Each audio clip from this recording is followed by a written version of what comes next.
So we have Phil here, and I don't want to cut into his presentation. We're getting started a little bit shorter because of the AV stuff here. So I want to have you come on up here, and we'll get you rolling right into this here. Hopefully you've got the clicker. Yeah, got the clicker. All right, here you go. Hi, I'm Phil Sexton. I am the founder of the Maker's Den, and we are a 3D printing business. What we actually did, so I was a teacher for the last 17 years, high school sciences. And so it was fun talking with Sarah about some of the teachers that her kids are going to school with, and I got to teach with some of them, and they're phenomenal. But one of the things that I noticed was getting into this idea in this world of 3D printing. I was first introduced to 3D printing about 10 years ago, and it was a high school senior who ended up doing his senior project on 3D printing. This was when I was teaching out in China, and he was able to process or find all of the parts, and he had to order each part individually. So from 10 years ago to now, we've seen printers go to something that was extremely niche and extremely hobby to something that I've had a number of you say, oh yeah, my grandkids got, or my kids got, or I've been thinking about getting one myself. And so where do people go to be able to get help? And what is 3D printing? Because we at the Maker's Den believe that there will be a 3D printer in every home in 10 to 15 years. So the question is not when this is going to be an issue. It is an issue now. And so how can we help people get along with what they're doing? So what is 3D printing? So 3D printing is where we take digital models and we have a three-dimensional pieces of information, and with that three-dimensional structure, then we make them real.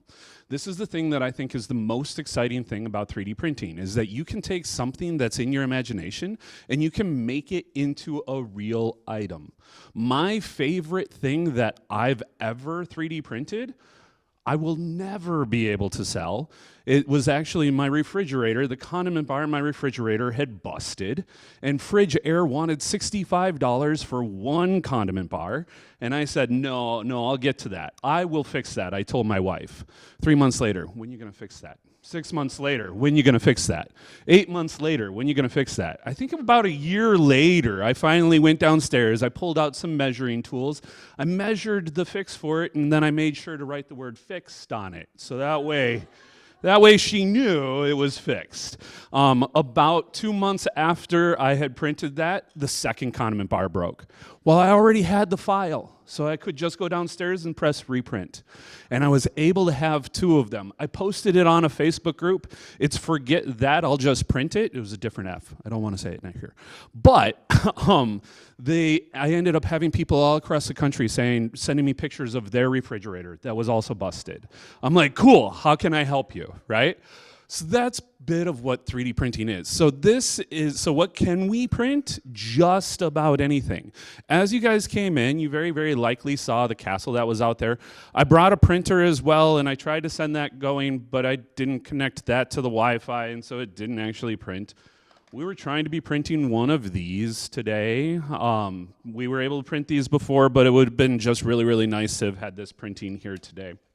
So you can print just about anything from the castle out there to what's inside of your refrigerator. What we do is we utilize a CAD program, and that's a computer-assisted design program. There's more than 200 million files that exist in the public domain. One of my favorites is actually this guy right here, Caesar, as a knife holder. I just thought that was really, really interesting. You can do clips, you know, for stuff. We have what can be classified as toys. I do not classify them as toys because that's a whole different ball game. You can do lamps, you can do tools. One of the first things that I ever printed in my house was actually tool holders and battery holders for my DeWalt tools in my shop. And then I also got into this by playing Dungeons and Dragons, and how was it that I could produce stuff for my Dungeons and Dragons campaign. So 200 million files that exist online in the public domain, probably about 70 to 80% of them are free. And a lot of that is because of those people who made those designs, and they're like, hey, I think this is cool, I want to share it with the greater community. And so that's something that I think is really, really great about 3D printing. So with our CAD programming, we use computer-aided design, and so we can use different kinds of computer-aided design. There are design programs that are designed for engineering and some that are designed for art. And so depending on what it is that you want to do, we can go ahead and we can put those things together. And at the same time, I don't know all of those programs. I know of about 16 different programs, and I can't become an expert in all of those. So our tagline at the Maker's Den is build your future. How is it that you can do for yourself, right? 200 million files, no way I could print all of that. We have 30 printers in our printing farm, but that isn't enough. If I was to print the rest of my life with my 30 printers, I wouldn't be able to get to about 5, maybe 6 million. That's it. All right. So I can't print all of it for everybody. So how can we help people do their own stuff? That's what we try to do at the Maker's Den. We also, so part of this is that we offer classes on how to do 3D printing, because once you have a three-dimensional file from either that file library or a CAD program, now you have to do something that's called slicing it. And by slicing it, when we say that we have a 3D printer, it's more like a 2.5D printer. In that when we print little layers at a time. Each layer is about the width of a human hair. And so to be able to print this, it took us about 1 hour and 42 minutes to be able, if I remember correctly, maybe it was 1 hour 41, but 1.5 hours to 2 hours to be able to print this. We needed to do approximately 60 lines to be able to make this one piece. Now they can be like that. We can also have something that's a little bit more intricate. This one is one of my favorites. We had a young gentleman, high school, middle school age. I don't know exactly how old he is. He came in, and I usually don't do Viking stuff because it's trademarked. But this kid came in, his wheelchair's all decked out in Vikings, except for one thing. And that's the handle for his remote, or to be able to control for his joystick. So we printed off 3 of these, so that way we could tell which one would be able to fit onto his joystick. He was able to put this onto his joystick. He got to go as a Make-A-Wish to the Vikings-Bears game on Monday night. He was out on the field. He had this on his joystick. All right? So this is something that's just absolutely amazing. How can we take it and make these different things? Okay, so that's our slicer. What materials can we use? So there's 4 major types of materials, well, 3 major types of materials, and then there's some others. But we utilize, in our store, we use filament and resin printing. Metal printing is something that's possible, and then we also have a bunch of others. So what are these different types? So filament printing is where we take a plastic material. We call it a thermoplastic, and it has specific types of properties where it will melt at about 450 degrees Fahrenheit, some of them a little bit more, some a little bit less. And as it melts, it's going to take the shape of whatever program we told it to move and deposit how much material we told it to deposit using our slicers, and then it's going to cool. And when it cools, it basically freezes, and we call it crystallizing within 3D printing. And when it crystallizes, there's itty-bitty layers that you can have in between them. So this is filament printing. These ones are the most common type of 3D printers that are in the hobby realm. And they're also have been prevalent within the community of industry for probably about 20 some odd years. If you're familiar with Stratus at all, it was an Eden Prairie company that was the first company to really develop 3D printing. And so roots are here in Minnesota. Resin printing is where we take a liquid material and it's over top of a UV screen. We flash a UV light at it, and that entire screen will harden that photopolymer. And so all of that material ends up getting stuck together in that particular shape that's on that screen. And then we raise up our bed, we drop it back down, and each layer of this is 0.02 millimeters, or approximately 2 microns for the height of it, meaning that you can get a lot more detail. These guys right here are about 20 microns. and those ones are 2 microns. So we have 10 times the layer height for this as opposed to resin printing. So if you needed something that was a lot more detailed, resin printing is going to be the way to go. I did have a person who called me up and said, hey, can you print me a retainer? And I'm like, you know what? We could. I won't. Because here's the thing, 3D printing, and we can 3D print, and this is actually something that's used in the dental industry right now, is that we take 3D images of the mouth, and then you're able to print a material that is safe to be in contact with human tissue for an extended period of time. We don't have that capability. We don't have a medical, we don't have FDA licensures. We don't have medical insurance. And so I said, you're gonna wanna go into your dentist and actually have your dentist do this, not us. And he's like, it's so expensive. I'm like, I get it, but this is why, right? So we use resin printing for that. And then we also have metal printing. And the video was supposed to just start playing, but I don't know. Maybe it won't. Okay, it won't. But what's happening with this one is this one's actually a 5-axis metal 3D printer, which is kind of cool. It's almost like it's able to weld in a continuous cycle. And so this pipe actually went up and around to the side. We 3D print rockets, the entire casing, as well as the engines. With the engines, we use lasers to be able to fuse powder together. And when we're fusing that powder together, not me, sorry, industry can do that. That machine is like $500,000 and we don't have that capacity at the moment. But you can do 3D printing with metal. 3D printing with metal is still an industry grade material, but it's possible. The really cool thing with the rocket engines, though, is that it usually took anywhere between 10 months to 1.5 years to be able to iterate on an engine. Where now, if we're able to 3D print that engine, we can get iterations down to about 2 to 3 months. So we're able to print it, we're able to test it, we're able to understand where it's going wrong, and it allows us to be able to speed up 4 times or 5x what was happening. And then we have other materials that we can print with. So this one is ceramics. So you can actually print ceramics as well. The video is not going to show up, and that's okay. All right. What we do is we offer ready-made prints, kind of like the castle out front. Nobody really wants to buy the castle because we're going to have to charge a lot of money for that one. It only took about 40 days to print that castle, 230 plus pieces on 36 different build plates. So if I was to actually sell that, I need to demand a high price. However, we have littler things like the things that are on your tables. Those, absolutely, please take them with you as you go. So we offer ready-made prints. We also do custom prints. We actually had a person that we're working with right now. I sent him an email this morning. He's a Vietnam vet. And he contacted us, and they want to replace the plaque out at Fort Snelling because the Special Ops bronze cast missed a number of names of those different special ops.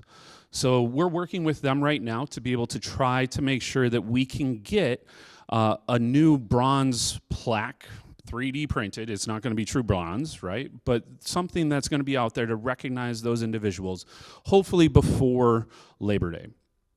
We also do 3D printing, we do modeling. My modeling skills are not as extensive as my printing skills, and I'll be the first one to admit that. If you want something well modeled, that may not be me. You may want to find somebody else, but if you want somebody to 3D print it for you, I can do that. We also have STEM camps that we're going to have this summer. So our STEM camps are going to be talking about how to do 3D printing as well as how to do the design work of different things. And towards the end of the week, they're actually going to try to solve real world problems that they experience and how can they make those different fixes. We also offer printers, and then we also have classes, not just week-long classes, but we also offer classes 7 to 12-year-olds. We do classes for 13 to 18 and then 19 plus. We had one one lady who was an engineer, she wanted to be able to learn how to do 3D printing so that way she could add that to her resume. I'm like, absolutely. This is going to be something that will take you far in this particular world. I talked to, last year I was down at the Wisconsin State Fair and we were selling some of our stuff. And I was like, hey, I'm talking to some of the kids. I'm like, here's the deal. You like 3D printing? You need to really be into 3D printing. You want to learn about the printer and everything that you can, because industries, if an industry does not currently have a 3D printing division, they're behind the times. I honestly believe that. Pella Windows has a 3D printing division, not because they're 3D printing anything for their windows, only to make jigs for all of their workers, to be able to make sure that their workers are more efficient. Okay. We offer printers as well. Anything and everything that you need for 3D printing, we want to try to be able to provide that, provided it's our printer brands that we carry. Some people have called in because there's a lot of brands that are out there. We're a small little shop. It is me, and the only reason I am here today is because my wife is covering for me at the store. She's kind of come along now. So I don't know where we are for time, but questions? Yes, sir. I'm not sure I understand the economic model. I mentioned motorcycles earlier. They come across with all kinds of plastic parts on them. Mm-hmm. And as soon as you fall down, one of those plastic parts breaks. Correct. And the Europeans or the Japanese, either one, they really like their plastic. Yes. So can you make a replacement part? Very likely. So here's what I would say. Again, we would look to see if it's in that library, 200 million files. If it's in that library, then we can easily print it. We did have an architect recently, to give you an idea, kind of to the side, tangentially related, where the architect said, hey, here's these different files that we have. You say that you need an STL file. So they sent us an STL. However, the person who rendered it in their CAD program had rendered it as a two-dimensional walls. And so because the walls had no depth to them, we weren't able to print it because our slicer couldn't read a depth. Now, let's say, so I had a person who came in and said, I like Ducatis. I'm like, okay, cool. With that Ducati, here's one thing that we could do. We have 3D scanners. Now, I tried taking this out to my uncle's Chevelle this morning, and it did not pick it up because the Chevelle was too shiny. And so we would need to have a different scanner. It's called a LiDAR scanner, and with that LiDAR scanner, it would be sending out blue lasers and reflect those blue lasers from any particular object. So provided that you have the right tool, you can get just about anything done.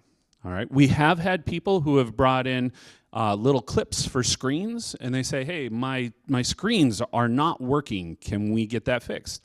Well, I can design that, right? Designing your plastic parts for your motorcycle, I can't do that. Is it possible? Probably. Is it beyond my skill sets? For designing, yes. But if you had a piece that was broken that you could put back together to scan, we could scan it. Yep. One thing that we did as well that I thought was another example of some of the scans that we've done is heirloom pieces, right? So an individual, one of the first things that we did, an individual came in and they talked about how they had gotten a plaster mold of their mother's hand the night before they passed. And so with the plaster hand, it's not something that you want to put on display because it's extremely fragile. But we were able to get a scan of that. We were able to print it with a material that was semi-flexible, so that way the hand actually had some movement to it as well. And then we had another person who had a bust of an Odin that their father had gotten during World War II. And they brought that in, and we were able to scan it, and we made replicas so that way everybody from the family was able to have one and not just one of the kids. Yeah. It's okay. Yeah. What are the characteristics of the materials that you use? I mean, how do you define them by density and tensile strength and all those characteristics of materials? No, that's great. Within 3D printing and within filament 3D printing, I can think of probably about 20 different types of materials that we can utilize. So the question that I have usually then is, what do you want it to be? Because we can use certain materials that are going to be outside for an extended period of time. So I like to think of it as like clips to be able to hang your lights on your gutters. We can print that, but it needs to be a specific type of material. Whereas stuff that's inside can be printed with another kind of material that might be easier to print. We can print stuff with carbon fiber. We had one individual who they were really into go-karting, and so they brought in this sprocket hub, and they're trying to reduce weight on their machine, and so we printed it out of carbon fiber for them, so that way they could attach their sprocket to it, and then and I'm like, go tear this up, see if it works. Like, I don't know, So you can do lots of different things. Again, with going back to the resin idea, you can do things that are extremely finely detailed. You can do things for dental implants. One thing that I've also seen, we don't cover this, but there is a company here in the cities. We met this individual at the Mall of America. They make models to be able to allow surgeons to practice. So that way, let's say that there is a child who needs to have a very rare surgery. They will get an MRI scan of that child and what they're going to do, and they'll be able to make those different internal parts, different thicknesses and consistencies, so that way the surgeon can actually feel what this surgery is going to be like prior to the day of the surgery, which I think is absolutely phenomenal. Yeah. I know that there's been some really good inroads into prosthetics, Mm-hmm. and I understand that's not your area, but it's adjacent to, Mm-hmm. and might you give us a small update as to where that industry is?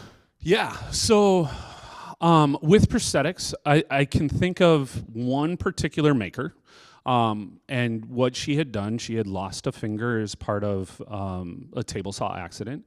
And she designed and 3D printed her own pinky finger. And so she has an entire video on, I watched it. It was like 2 years ago. It was so cool because of just the engineering of how when this finger moved, it helped to be able to pull this finger in. I don't remember exactly how she did that. Part of the 3D printing, like the people who wanted to reduce weight, a lot of our stuff within 3D printing, we create fit and feel first. And then with fit and feel, we can also then create maybe there might be a different manufacturing method that might be more robust than 3D printing. I am the first to admit that 3D printing is not going to be the thing that fixes everything for everybody. However, customizability is huge. One thing that I have thought of and that we would like to try to do eventually is casts. And so casts are a very real thing right now where a doctor can have an app, and with that app, they put little marks on the arm, and then they scan the arm, and then we can send out a cast that is 3D printed. They don't need to have all of the plaster. They don't have the weight. They are able to wash themselves, or kids during the summer can actually go out and swim still, and they still have that support inside of their cast. But can everybody sign it? That's a great question. I don't know about that one. I love it. But they could get their own colors that they wanted. Yeah. So it seems like one of the limitations, you're taking hair size things and you're pretty even with the heating and kneading with the speed. There's a limit to the size you can make, and as you said, the time it takes to do it. Correct. So do you see this developing the way that all the things in my life have, from transistor radios to cell phones, whatever, that at some point they're going to find a way to make it speedier, either through using, if you want to build something bigger, thicker type of materials, or just something faster that still doesn't get too hot or too dangerous? No, that's a great question. Yes. The problem right now is not really the printer speed. The problem right now is the materials. Because we can only do so much with physics, right? Physics teacher. Got to bring that up whenever I can, right?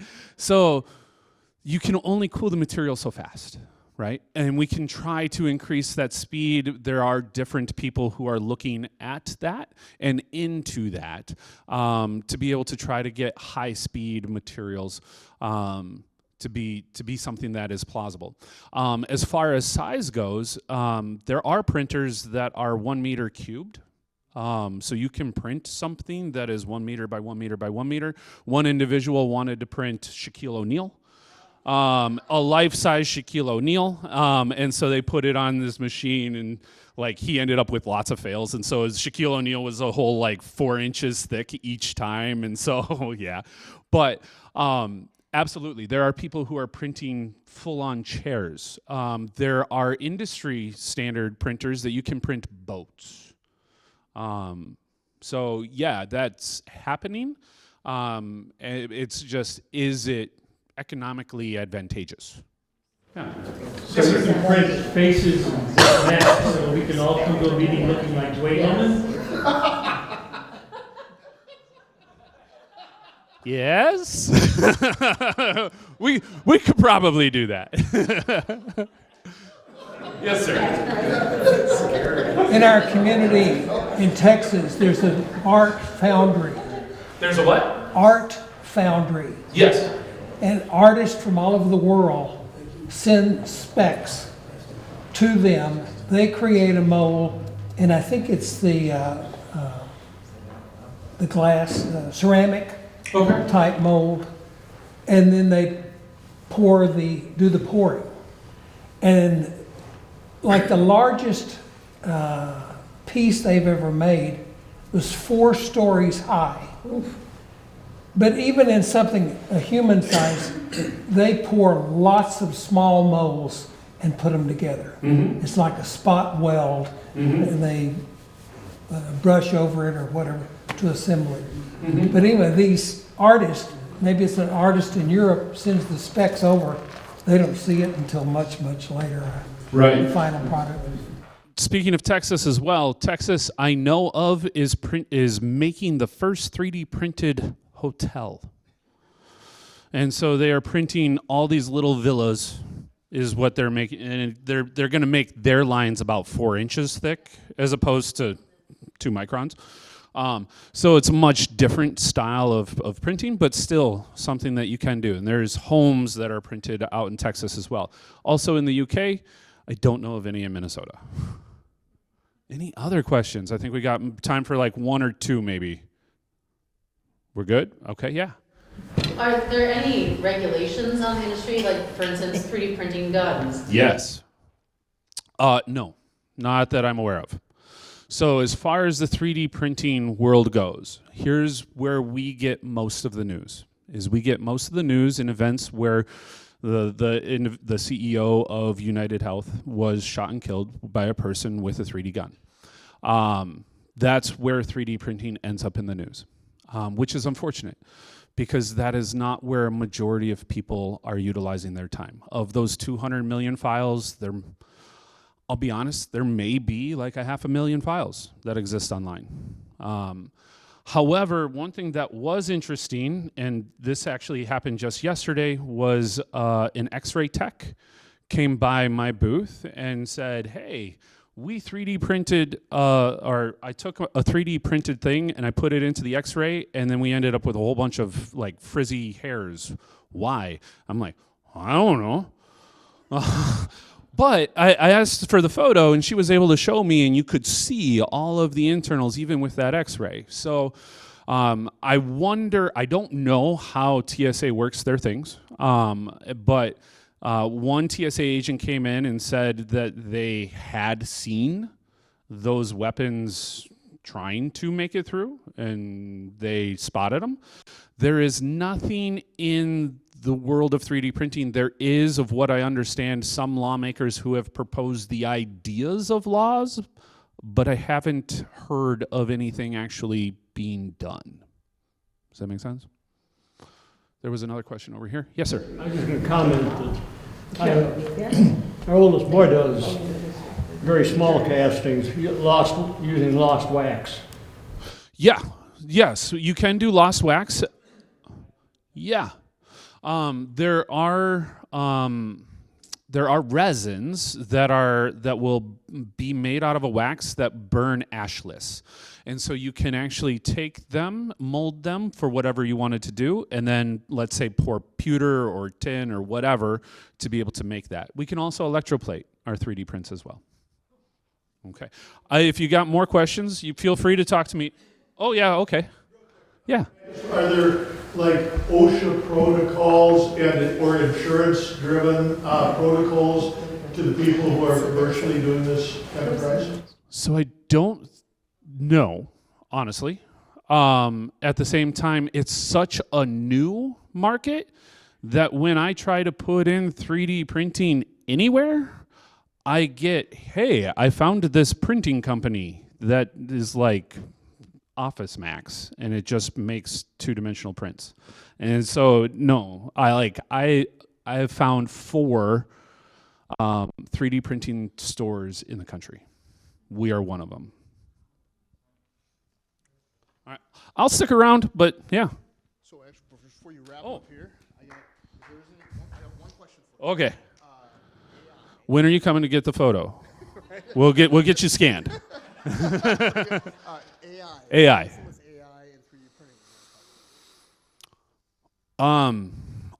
With AI and 3D printing, one thing that I honestly believe is that we told you, or I said 10 to 15 years, there'll be a 3D printer in every home in the United States.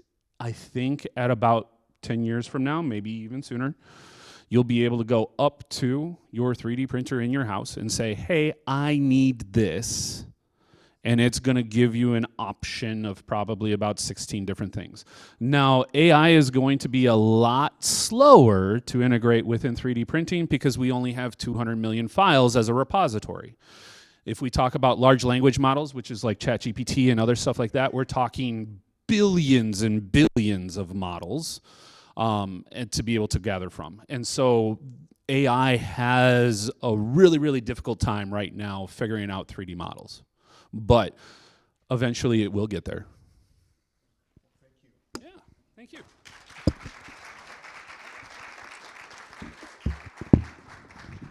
That was very illuminating, and yes, I'll come by for my picture. And just as a just as an aside, during my very first campaign, when I ran it was back in college, my 3D way of doing that was to put on name tags with my name on, so everybody thought, hey, is that Dwayne Lohman over there? Is that Dwayne Lohman? We don't know who Dwayne Lohman is. So that was the way we handled 3D back at that point in time. They could speak on my behalf. So want to thank you for a very entertaining presentation today. Want to thank all of the members here for a great meeting and dialogue. Hope to see you next month. And we also have a Loaves and Fishes that's going on as well. We got 7 members that are doing that. Thank you for doing that. And with that, we'll see you next meeting.